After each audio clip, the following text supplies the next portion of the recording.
Everyone, मैं Sonia Sangwan. Welcome to biology science podium. हम लोग पढ़ रहे हैं क्लास 10 का chapter number 8, how do organisms reproduce.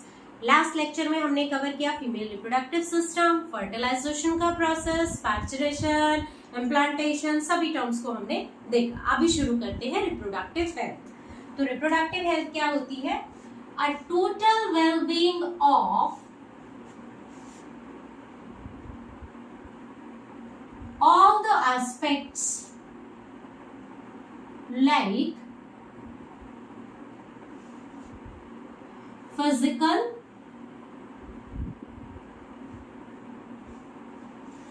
mental,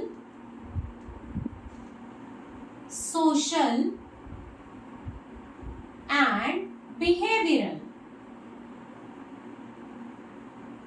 If a person is physically fit but he is not mentally healthy, तो क्या वो रिप्रोडक्टिवली या उसका रिप्रोडक्टिव हेल्थ अच्छा होगा? नहीं, इट्स नॉट पॉसिबल। तो जो WHO ने जो डेफिनेशन दिया है कि एक पर्सन तभी हेल्दी हो सकता है अगर वो लाइफ के सभी एस्पेक्ट्स में, physical, mental, social and behaviour, सभी एस्पेक्ट्स के अंदर हेल्दी है। And all these things implied on reproductive health as well. सारी चीजें उसके ऊपर इम्प्लीमेंट होती है। तो रिप्रोडक्टिवली हेल्दी किसको बोलेंगे? Who is physically fit, mentally, socially and behaviourally fit. अगर एक पर्सन फिट नहीं है तो obviously he won't be able to produce the babies. Physical disabilities भी हो सकती है। अगर फिजिकल डिसेबिलिटीज भी नहीं है, उन that case mental, social and behaviour कोई भी एस्पेक्ट हो सकता है जो कि रिप्रोडक्टिव हेल्थ को डायरेक्टली और इनडायरेक्टली प्रभावित करता है। ठीक है, इसके बाद देखते हैं एसटीडीज क्या होती है। Sexually transmitted disease, sexually transmitted disease. Sexually transmitted disease जो होती है दो तरीके की, आई मीन वेरियस टाइप्स की होती है, लेकिन हम यहाँ पर कवर करेंगे बैक्टीरियल डिजीज कौन सी है जो सेक्सुअली ट्रांसमिट होती है, वायरल डिजीज कौन सी है।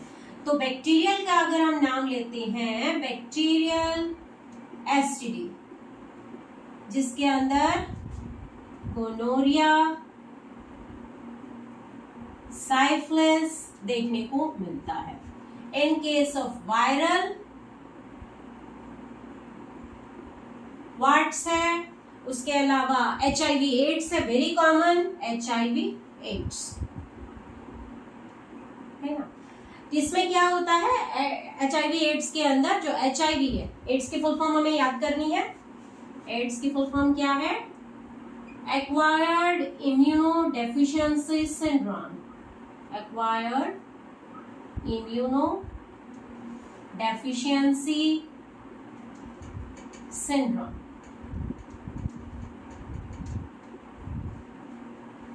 HIV की full form human immuno deficiency virus.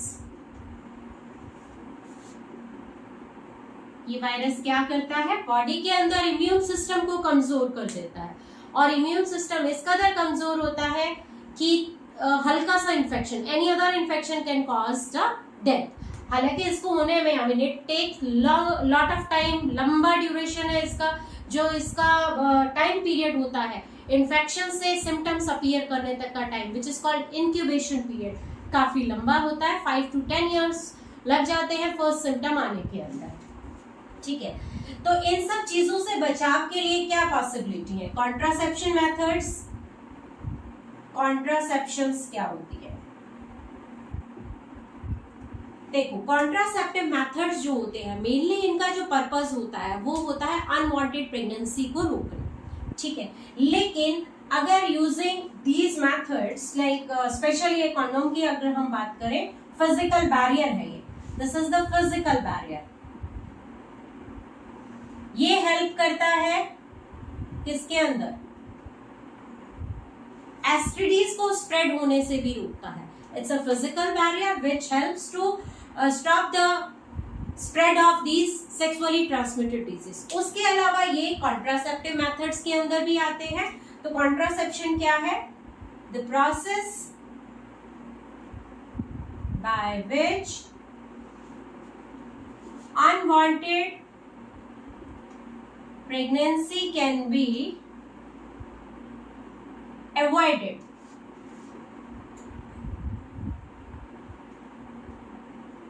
ठीक है, वेरियस मेथड्स देखने को मिलते हैं कॉन्ट्रासेप्टिव, वो अभी हम देखते हैं कौन कौन से वेरियस कॉन्ट्रासेप्टिव मेथड्स प्रेजेंट हैं।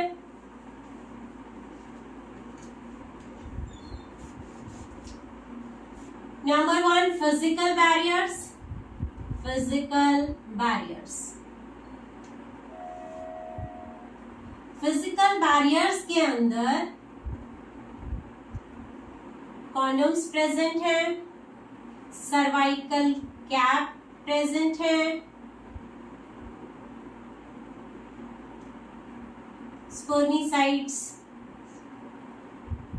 स्पर्मिसाइड्स जेलीज प्रेजेंट है।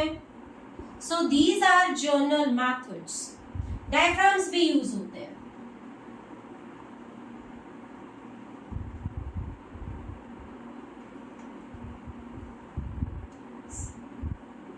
So these are for female.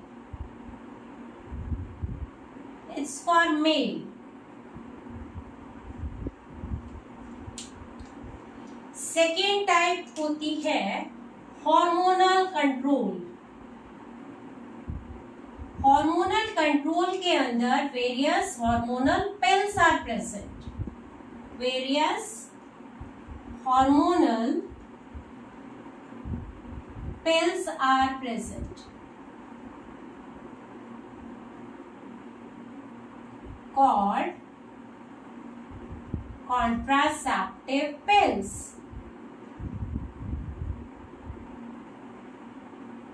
इसके अलावा कौन से मेथड्स आते हैं?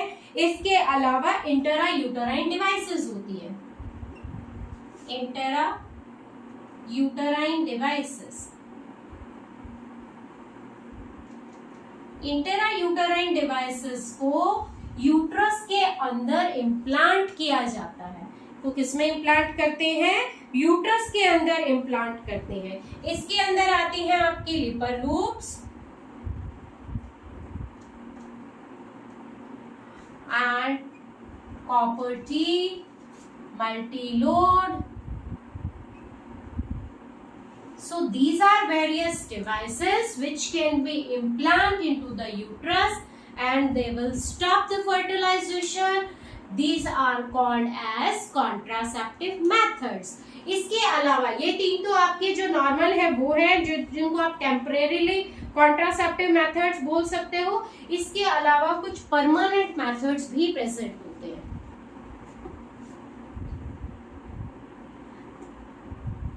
परमानेंट और सर्जिकल मेथड्स बोलते हैं। Surgical methods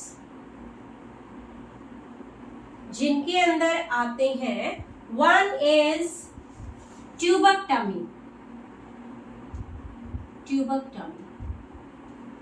and the second one is vasectomy. Tubectomy आपको याद है लास्ट लेक्चर में हमने किया था, फलोपियन ट्यूब प्रेजेंट होती है फीमेल रिप्रोडक्टिव सिस्टम के अंदर। तो इस तरीके से हमने देखा था फलोपियन ट्यूब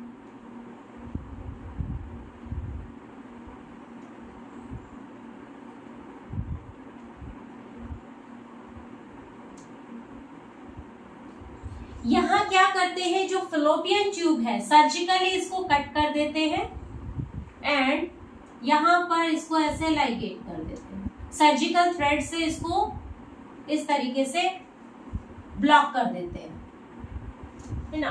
तो this process is called tubectomy, जिसके अंदर फलोपियन ट्यूब को कट करके उसको अलग से इस तरीके से सर्जिकल थ्रेड से बांध दिया जाता है, ताकि अगर यहाँ पर ओवम प्रोड्यूस होता है it will not be able to cross the fallopian tube और फर्टिलाइजेशन जो है वो नहीं हो पाएगा। तो this is the permanent contraceptive method which is implemented in female, क्योंकि फीमेल में क्या है, फलोपियन ट्यूब प्रेजेंट होती है, तो it's called tubectomy.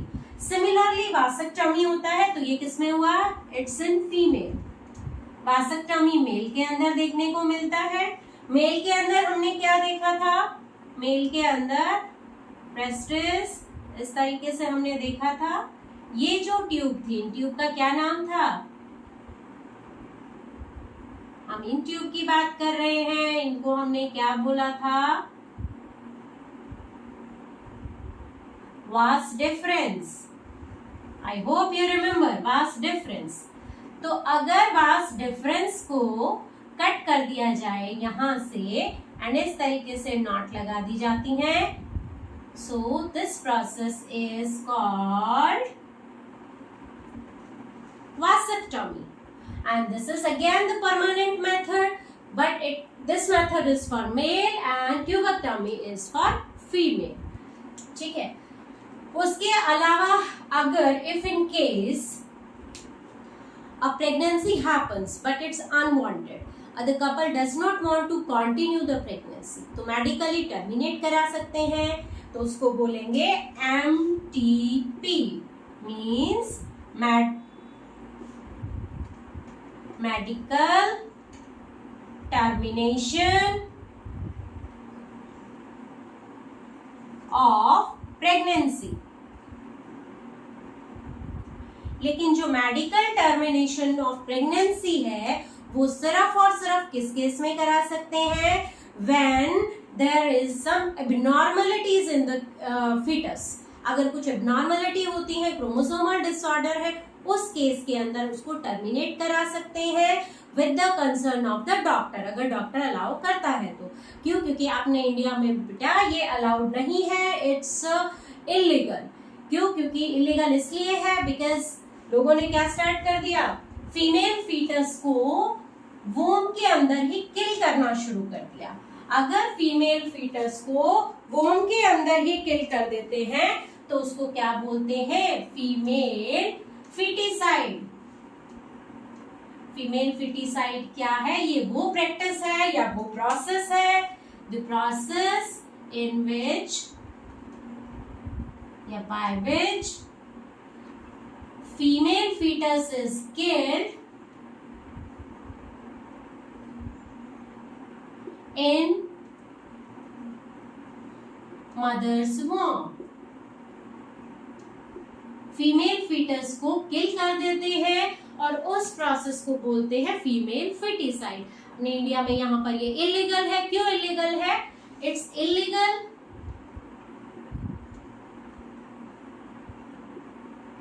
to maintain sex ratio।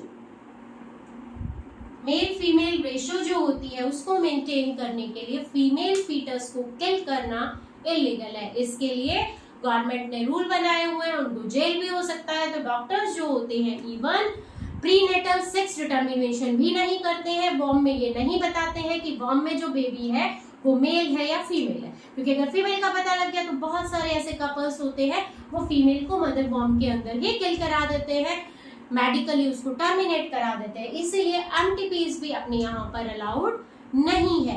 It can be allowed in case of MTPs को कब अलाउ किया जाता है? Allowed in case of any abnormality in the fetus। या फिर ये भी पॉसिबिलिटी है कि मदर को फीटस की वजह से कोई प्रॉब्लम हो रही हो, मदर की जान को खतरा हो, उस केस के अंदर भी MTPs medical termination of pregnancy is allowed. ठीक है। So this was all about the chapter how do organism reproduce. इसके साथ ही हमारा चैप्टर खत्म हो जाता है। अगर इसमें कोई डाउट है तो आप मुझे कमेंट सेक्शन में लिख सकते हैं। पढ़ते रहिए। Till then bye bye, see you in the next chapter.